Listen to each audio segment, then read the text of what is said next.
Welcome to Transcendent Psychotherapist. In this episode, I'm going to be reviewing this book called You Are the Happiness You Seek by Rupert Spira, who's a kind of philosopher and spirituality teacher. It's not necessarily an endorsement of everything he says, but I think he's got some really interesting things to say. The book's premise is really that if we flip the way we see ourselves on its head, question the kind of materialist paradigm that we often are educated in, then we can move from that into a very different way of seeing ourselves and gain back our peace and happiness. So not a small claim, but we're going to take a look at the book's ideas today. So, first of all, what's the book's main selling point? Well, it kind of says that, when we consider the world and ourselves within it, most of us tend to think of ourselves as separate. That there's this kind of material world, and then there we are within it, kind of observing it. There's this kind of separation, a kind of two-ness. There's the material world plus me observing it.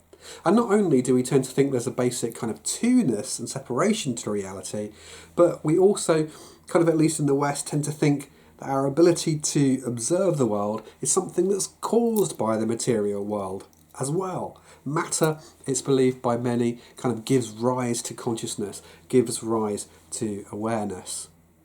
Rupert Spira, in line with a long tradition of spiritual and philosophical and I'd say increasingly scientific thinking, teaches that we've got this absolutely wrong. Not only is this belief fundamentally back to front, it's also largely responsible for our unhappiness and suffering.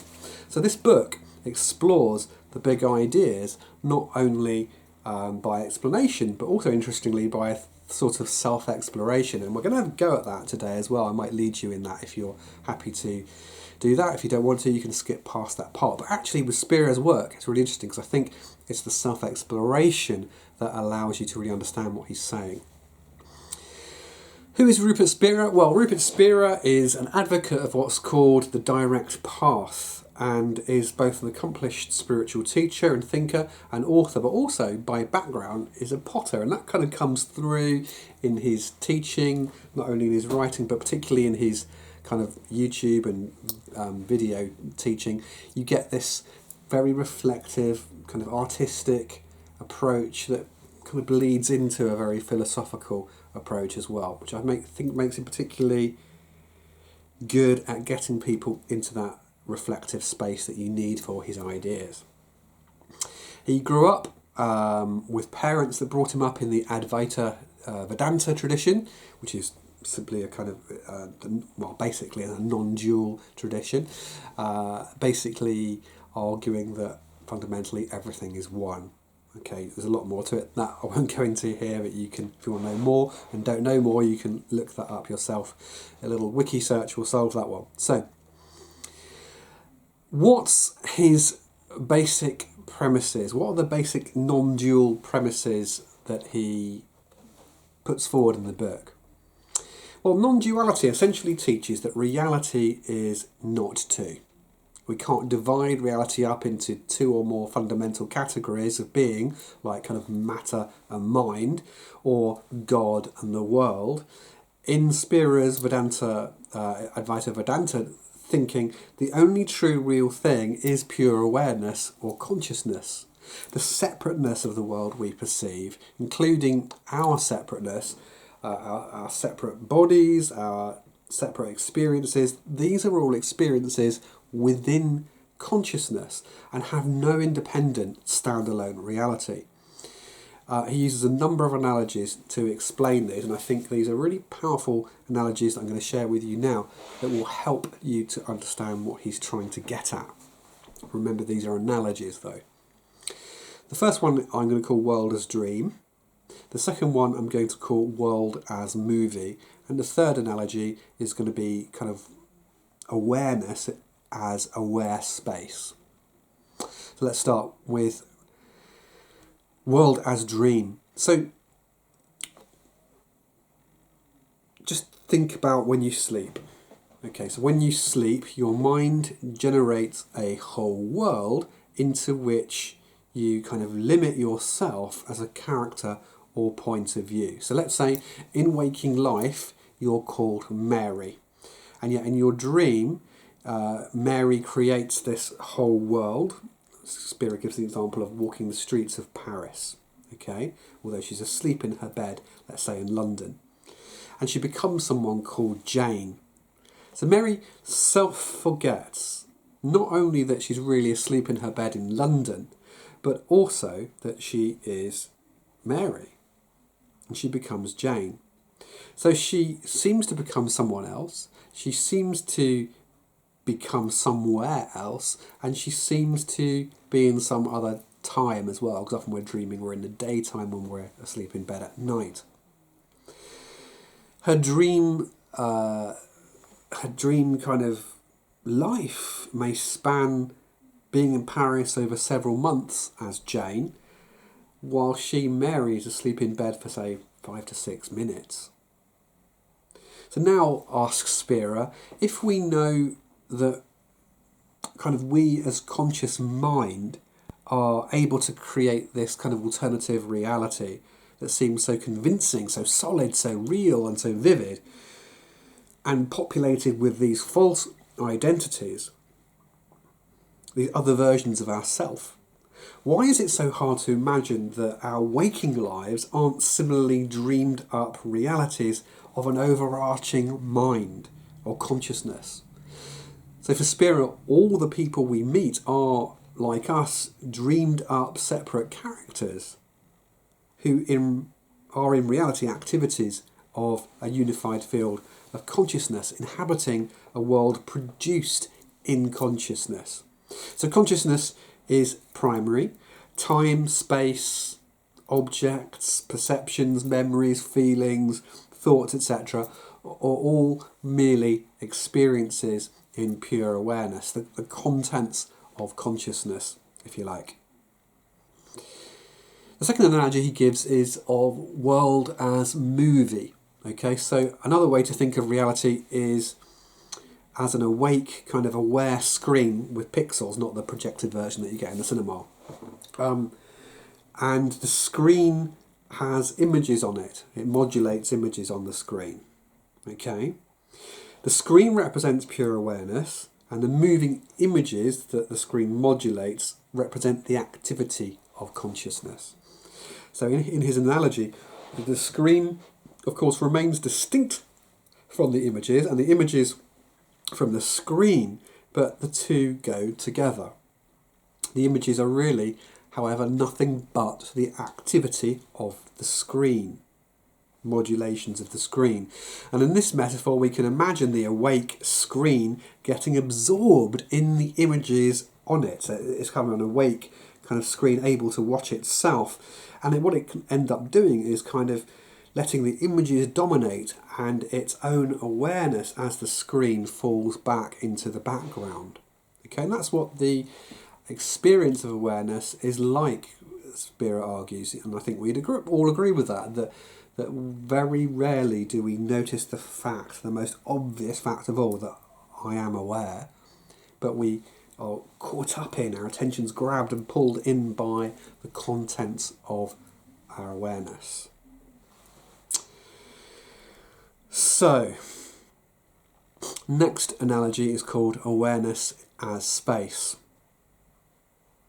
And I think it's a useful analogy because what it does is he draws on this idea of a vast limitless space as that we're going to imagine as a kind of an aware space.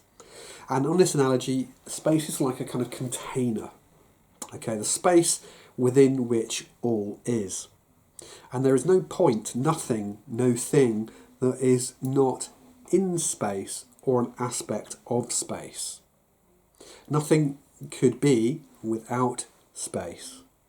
And nothing, and space as well actually, space can be without the things, but the things can't be without space. And we never notice the space between things and the space that pervades things. If I look at my mug here and my coffee in it, not only is this mug in space, but the space pervades it. The whole density of the mug takes up space. Space runs through the object. The object, if you like, is in space. as am I.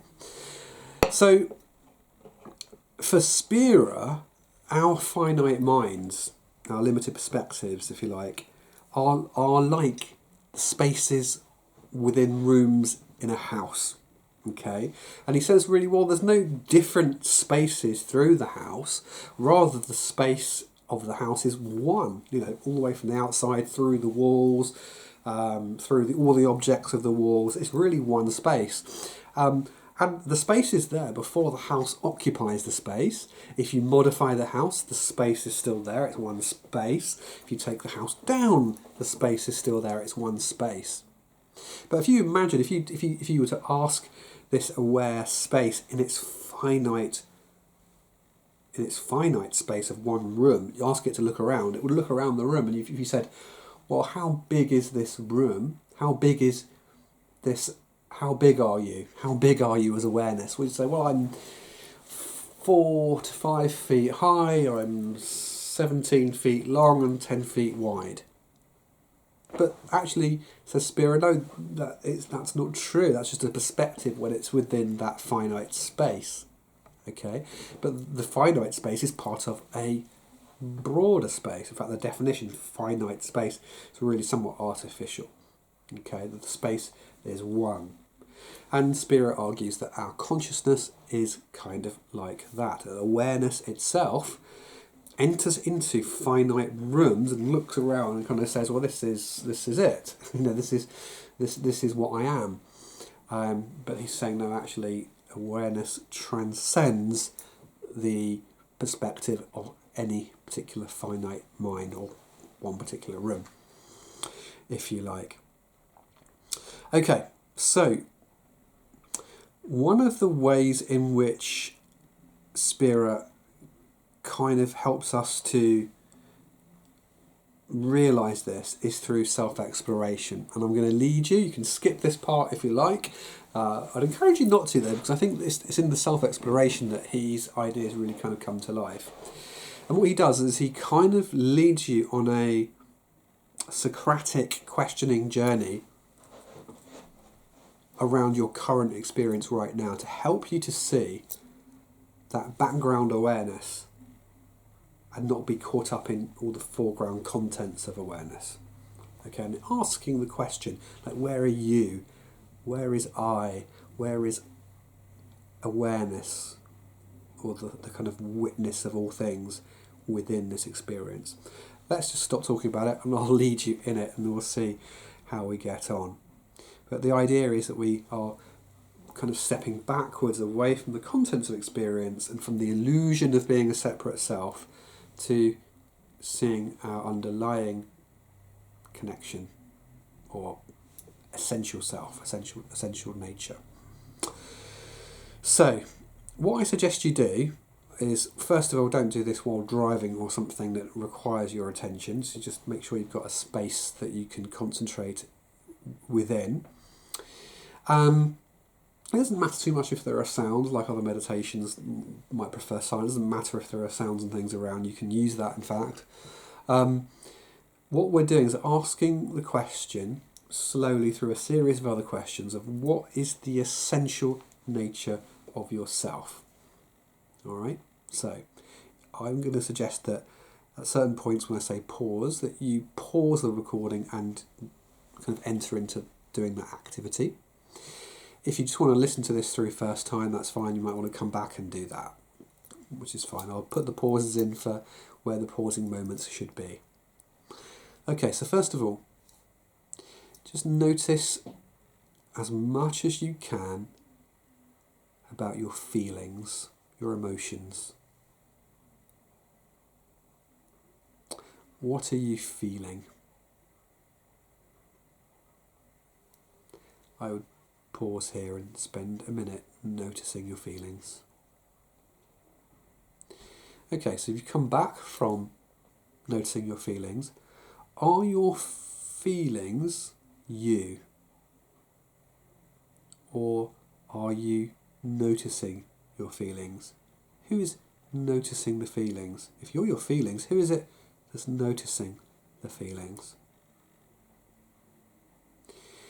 Now, be still again and notice all the sensations in your body. It's going to be quite similar to the last thing you did, and I'm going to invite you in a second when I say pause to spend a minute just observing all the feelings in your body.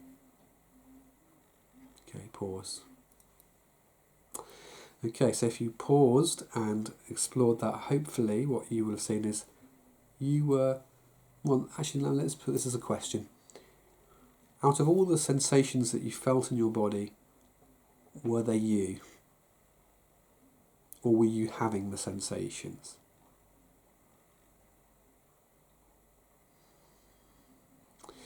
Now we're going to do the same with thoughts. So, in a moment, when I say pause, spend up to a minute just allowing your mind to go wherever it wants. Just observe the thoughts that come up. Just notice all the different thoughts that come up without filtering them. Okay, pause. Okay, so if you paused there and did that part of the inquiry, what I think you will have noticed is that your thoughts come and go. They pass through you.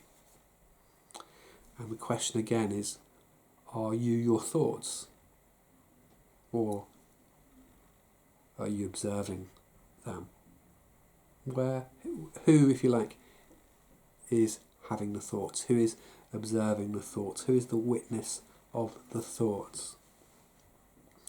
And we could do the same thing with memories that come up, with urges you feel in your body, desires, sounds, all sorts of perceptions, colours, those shapes that you see when your eyes are closed, the feeling of having eyes, the feeling of having a body itself, like the bodily sensations. All of those things are in consciousness, they're in your awareness. Even having a body, I can feel the weight of my hand, the protrusion of my hand, and so on. It's all experienced. The sort of image and the look of my hand, that's all in my experience. But out of all of that, is any of that you? Is any of that, when you're doing that, any of that actually you? I would say they're not. I would say these are thoughts that you're having, feelings you're having, body sensations that you're having, perceptions you're having, memories you're having, urges you're having, but no one of them is you.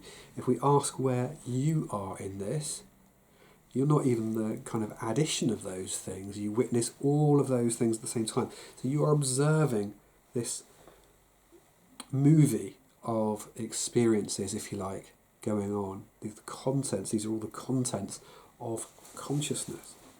So that invites the question of where are you in all of this? And what you are doing by engaging in that process is you're kind of moving backwards out of the contents of the screen and noticing the pure awareness itself, increasingly.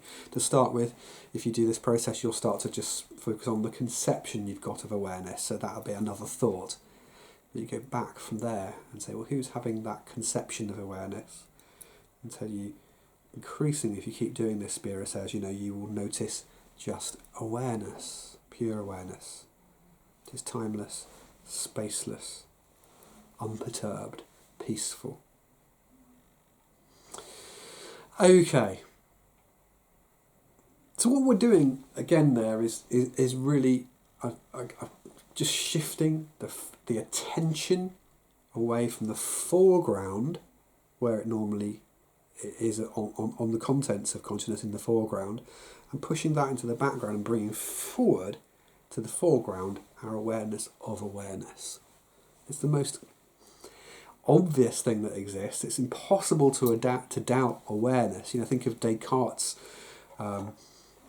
meditations, and where he says, well, the one thing that he cannot doubt is that he is, and how does he know that? But he says, I think, therefore I am. Cogito, ergo sum.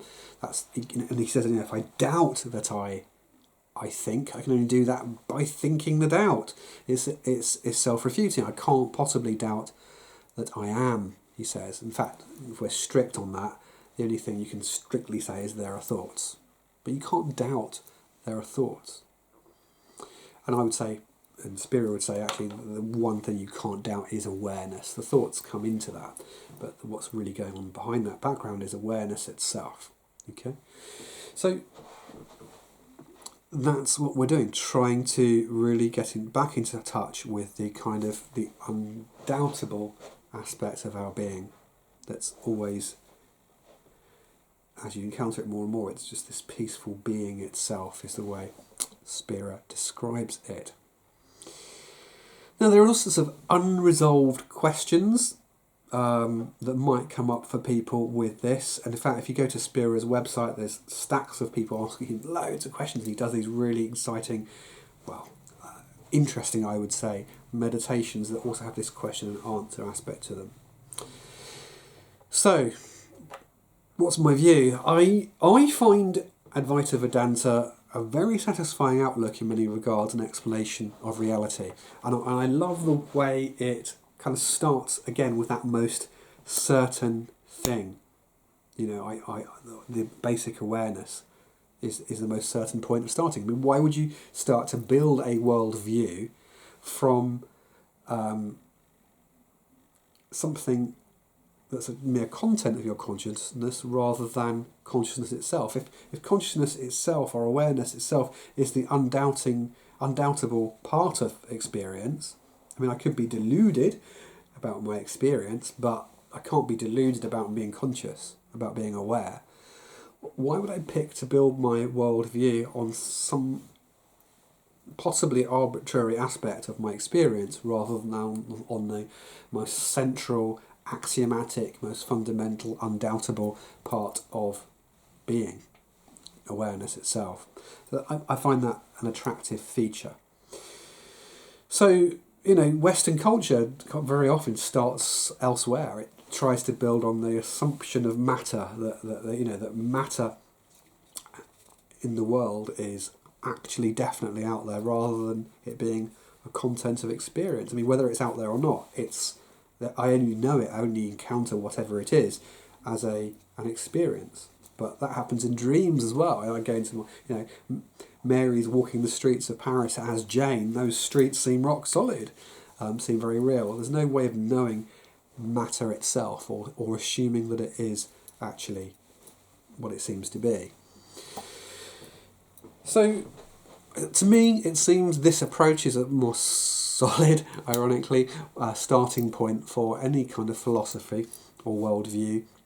And in the West, I think personally, we're at beginnings of a tipping point, especially with some of the stuff in quantum physics where matter just seems to be like, where on earth is that?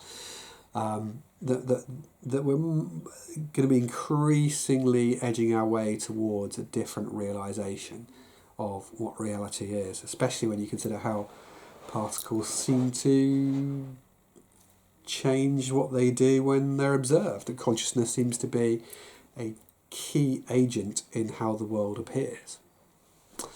Okay, so let us move on and just think about some other questions. So one of the problems I think that Advaita Vedanta struggles with, as much in a way as Western philosophy has struggled with the same thing, is this idea of the one and the many. In other words, okay, we're saying that everything is ultimately united, everything is kind of one, that what looks like lots of different bits and bobs and things are actually part of a single experience within a mind.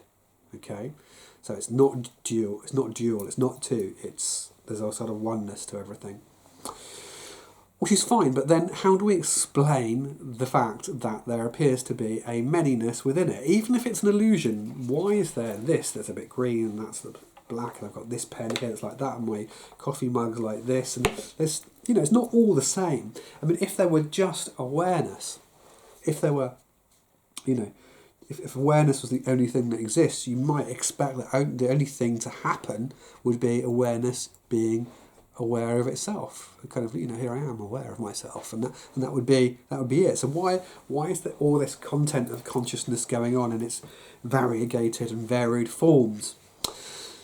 Okay, so let's give some thought to that. Spira's answer is that the multiplicity or the manyness of reality is only an apparent manyness, and it's viewed from the standpoint of the finite mind, if you like, from within one of those rooms trying to understand the whole thing. But even so, I don't think that resolves the issue. So the question then becomes, well, why should pure awareness produce or do anything? Why should separate selves or finite minds even occur? And why does it not simply, as I said, why doesn't awareness just simply stop at being aware of itself eternally? Well, stepping away, this is not something that I've heard Spira say, but stepping into one of my own ideas for a moment, this is a half thought out idea, but make of it what you will, is I sometimes wonder if the very notion of awareness itself might not necessitate what we call a recursion of mind, a recursion of awareness. So, for example, right now, if I stood in front of a mirror, then I had a mirror behind me which reflected the image of my reflection, then I would see it. You probably tried it. A whole chain of reflections going back. Me within mirrors, going backwards. And I wonder, that's called a recursion. So I wonder if awareness itself is kind of naturally, if you like, recursive. So if you think about it, awareness will be aware of its awareness. So there's now this kind of meta-awareness. I'm aware of being aware. Well, if you're aware of being aware, you're also going to be aware of being aware, and so on. And you can see it goes on. Mirrors all the way back. Okay, so in that sense, why do I say this? I'm wondering if that is where we derive the sort of, if not the actual multiplicity of contents themselves, the move from oneness to manyness. That there's something about the reflexivity, is that the right word? Reflectivity of awareness that engenders multiplicity. That the mind itself tends to create mind within mind. Okay, and probably does so kind of eternally. Okay, I hope I haven't lost you there, but there's a thought. Rupert Spira's answer to all of this, going somewhat beyond what's just in the book itself, is that there's simply a kind of natural outflowing of awareness, that you have all these different kind of finite minds, the kind of modulations on the screen, and it occurs for no good reason. The reason there are all these finite minds are simply because this is what the infinite mind does. Okay, let's unpack that a little bit more. It doesn't do it with planning. It's a kind of natural outworking of what infinite mind is. Okay, so let's unpack that a bit. So Spira says, well, because infinite awareness is infinite, it cannot know its own potential without refracting into finite awareness or points of view. Why? Because infinite perspective is really no perspective at all. But I mean, perspective by definition is finite. So imagine, looking at your laptop or your partner or your smartphone or whatever from 20 different points of view, all overlapped.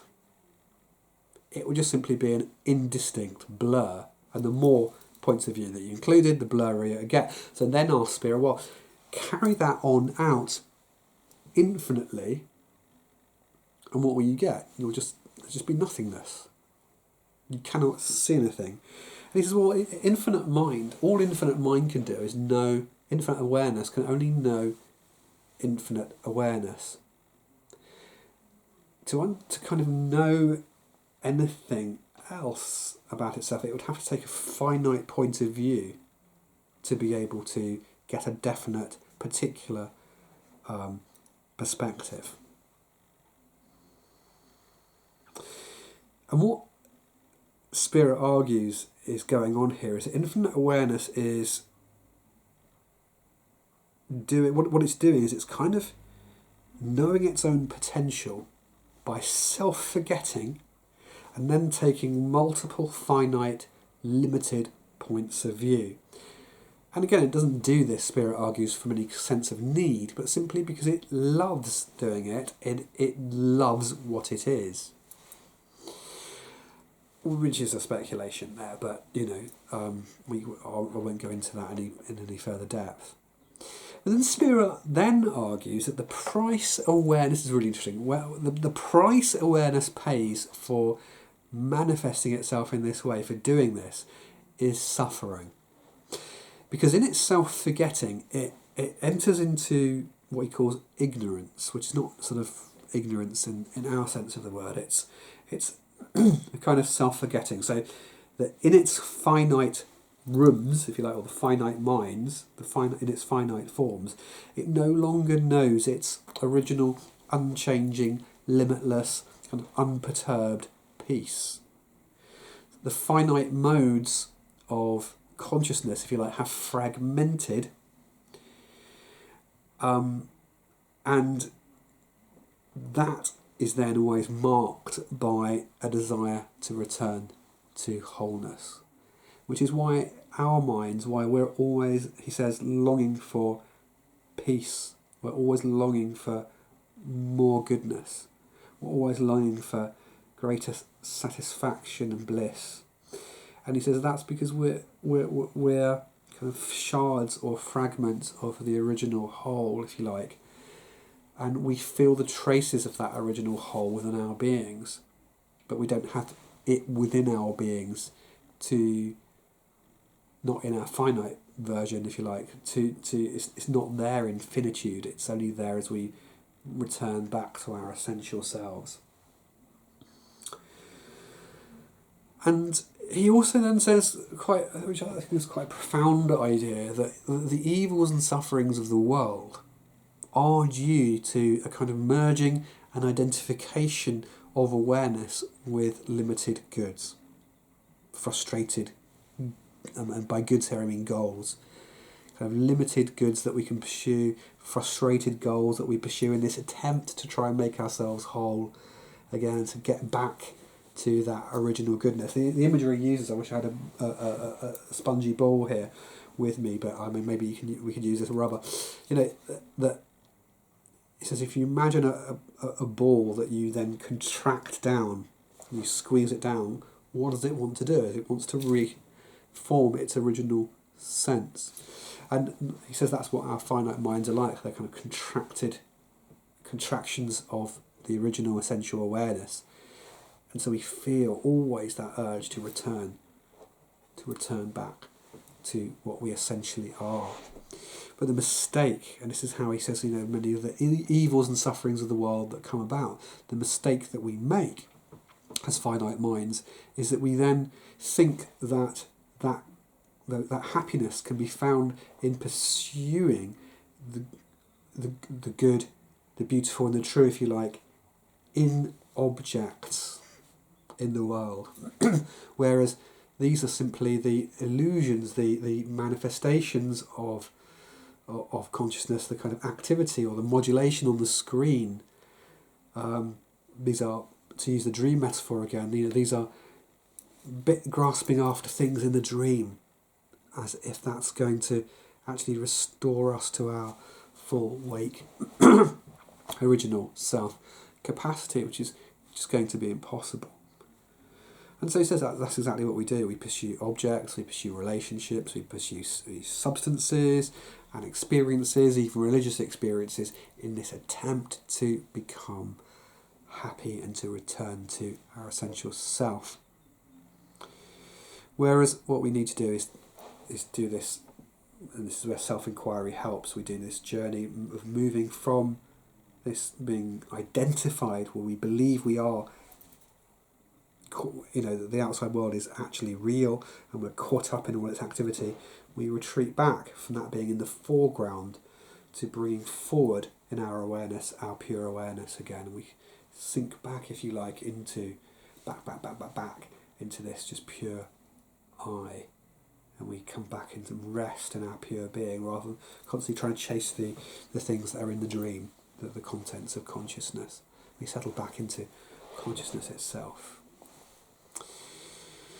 So one of the questions it raises for a lot of people are things like, well, what's going on then in the world? Because, what would we make of things like evil? And I'm going to take a concrete example here just to give us an example to play with. So if we consider the example of, say, a Nazi officer in World War II voluntarily executing innocent Jewish families, is Spira's explanation helpful? Granted, let us say, ultimately the whole world is a kind of dreamed up reality within consciousness. Let's give Spira that. Does this take away from the evil of it? And Spira's answer, as best as I can understand it, doesn't deny the suffering at all, or the moral evil in the world, but it would see it ultimately as the product of the belief in the separate mind as having a standalone reality, as being a standalone real thing.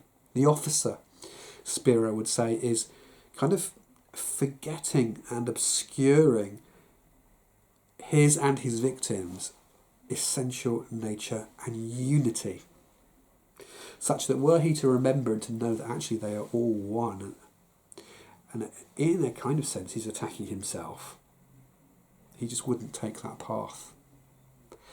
So Spira's saying, actually, yes, what we need to do is ultimately remember that because we're one, our experience of suffering, it's a byproduct of our own overbeing, if you like, the ultimate mind. And we are finite expressions of that one mind, self-forgetting in order to know. But the price of doing that is our own suffering in its finite expressions. So is then, we might ask, is then infinite awareness evil for allowing this suffering? No, says Spira. Infinite mind doesn't know it. It only knows things from an infinite perspective. It's entirely innocent. What's more, it's doing it innocently to itself in its finite forms, if you like, although it doesn't know it from its finite perspective. It doesn't know it. Its infinite perspective, it doesn't know it. Only in its finite perspective does it know the suffering. And remember, of course, on non-duality, there can be no other. There is no real other. So the one awareness is not inflicting this on some outside entity, outside itself, because there really is no outside of itself.